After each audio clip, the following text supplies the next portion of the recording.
moyen ya kabiri ushobora kugira des recherches ziri beaucoup plus approfondies yisanzwe canke imwe muzoroshe ni yuko ushobora kuja kuri Google ukavuga uti ugatayipinga uti comment canke pourquoi voilà kenshi iyo ugize gutyo kuri Google baca baguproposa toute une liste y'ibintu comment faire ceci comment faire cela kenshi rero ibyo bica biguha idée y'ibintu abantu bakunze kurondera. Digital products canke amaproduit digital nkuko twayibonye muri video iheruka ni imwe mu opportunity akomeye cyane muri uno mwaka wa 2025. Iyi ni part 2 guys, welcome back again ni kuri We Talk Business muri kumwe na John Nk'isanzwe. Utarakora subscribe, make sure you do subscribe. Hama ikiganiro ni cyakuryohera niwuhengeshanye kugisangiza n'abagenzi bawe. So tugiye turabira hamwe ya opportunité nkuko mwayisabye muri benshi ya nayo ni part 2 y'amaproduit digital.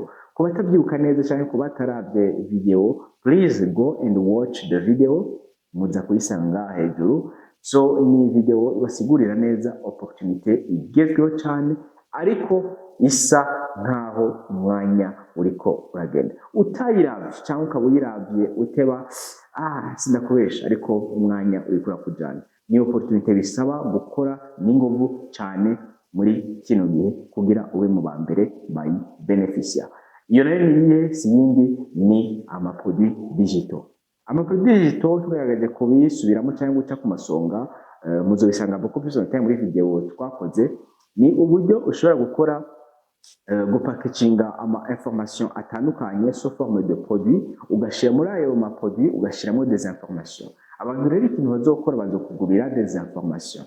Bashobora kuba ari des informations bijanye no kugenda ushobora kwivura ingwara kanaka, bishobora kuri kwa des informations bijanye n'ingene n'ubumenyi kanaka ku byigwa kanaka, bishobora kuba ari des informations zizadekemura ibibazo by'abantu bya buri munsi. So uno munsi rero tugira turabire hamwe ingene woshobora gutora canke gucagura produit digital. Dusubiye inyuma gatonya wibuke neza ingene twavuze ingene bakonsuva ayo produit digital kubera turi mu gihe aho intelligence artificielle ikiraduga ku munini cyane bijo gusaba gukoresha intelligence artificielle mu gukora ayo module atandukanye y'iyo produit digital. Tuvuze produit digital rero n'aba module atandukanye besiguriki. Abantu bashobora kwibaza ati hari nabonye n'abatabitahuye bibaza yuko ugenda kuri Whoop ya platform twavuze inshuro nyinshi ugaposta des vidéos. No guys, si uguposta des vidéos ahubwo no gushira ko des produits digital. Produit digital rero yawe uyishize ko ibifise ama module atandukanye. Ayo ma module rero ukavuga uti nk'akarorero module ya mbere ko ivuga dufate nyimba ukoreye gushira ko produit digital yigisha abantu uburimyi, urashobora gucreate ce produit digital mu gashiramo ama module atandukanye. Akarorero module ya mbere ukavuga uti ni ingene wotegura isi yawe imbere yo kwirima. Iyi ikaba ari module ya mbere. Ugakora video canke PDF kumwe twabivuga muri ya video iheruka, iyo ikaba ari module ya mbere. Module ya kabiri ukavuga uti okay, muri no module naho tugira turabire hamwe ingene ushobora gucagura imbuto nziza, then ukakora video canke PDF isigura toutes les informations bijanye na ce module ukayishira muri iyo produit digital yawe. Module ya gatatu as a bonus ukavuga uti akarorero reka ndabereke rero ingene ushobora gutera cyangwa gukingira ibitego byawe contre ingwara zitandukanye. Ikaba ari module ya kane canke ya gatatu.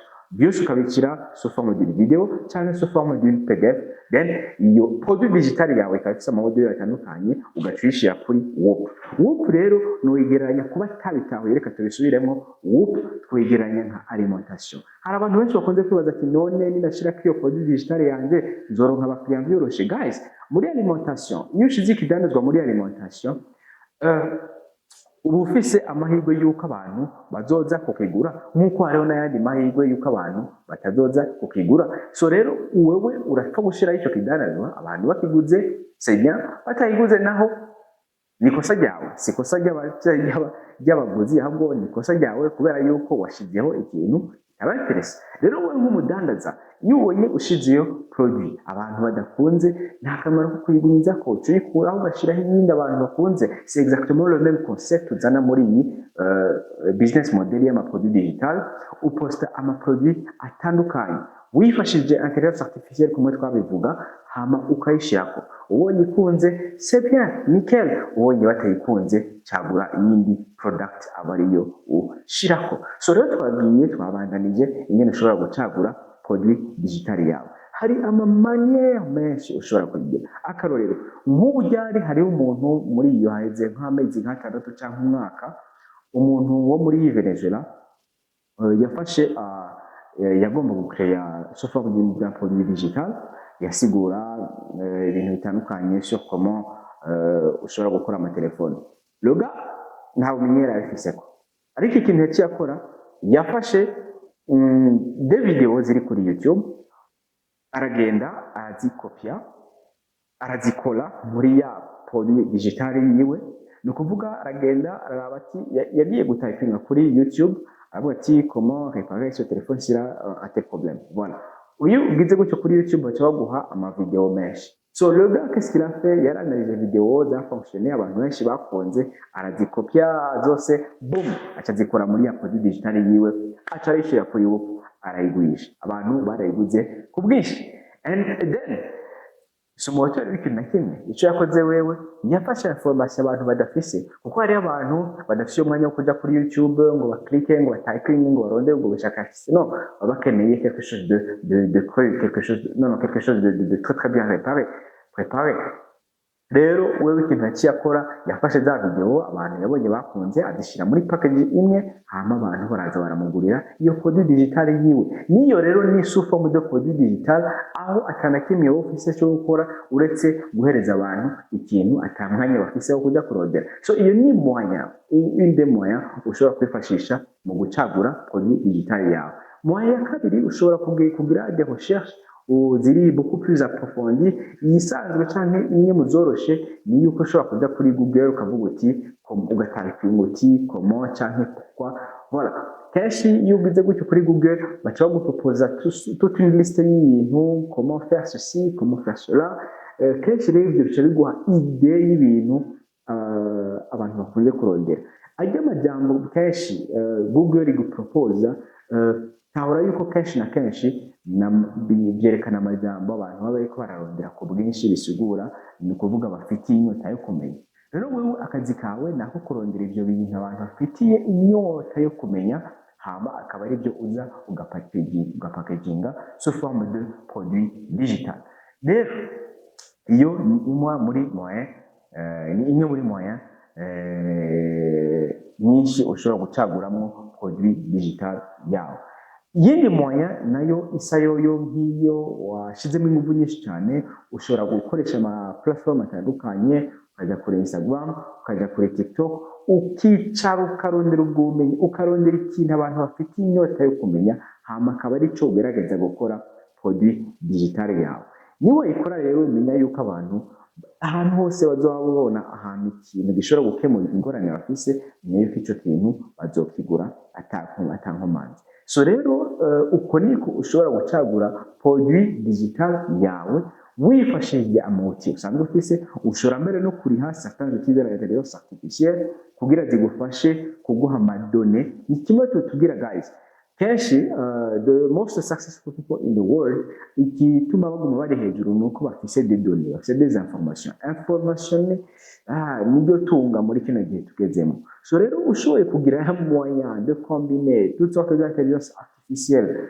kugira zezura guha des données abantu bakunze gukenera kuri internet hama kabarizo ugerageza gupackaginga sous forme de produit digital wumva neza yuko guys this is extremely important and it will be extremely fruitful so rero nagomba ndabibutsa imbere ko tubandanya yuko hariho conference ikirategurwa ni muri Septembre guys nyarutsa ibanza biri très limité kaze mwandikishe hama pour beaucoup plus de détails muzobona affiche canke izindi information zabigenewe ariko mumenye yuko vuba cyane turafise conference si rya mbere tuyiteguye si rya kabiri tuyiteguye guys twamaze kuzama conference yacu barazi yuko n'ahantu haba hari ubumenyi ni muri environnement haba hariho abantu bafise ya nyota yo kumenya, ya nyota yo kwiga, ya nyota yo gushika kure, hose niho bahurira ugasanga ni ibintu by'umunezero. So guys, ntuzutangwe,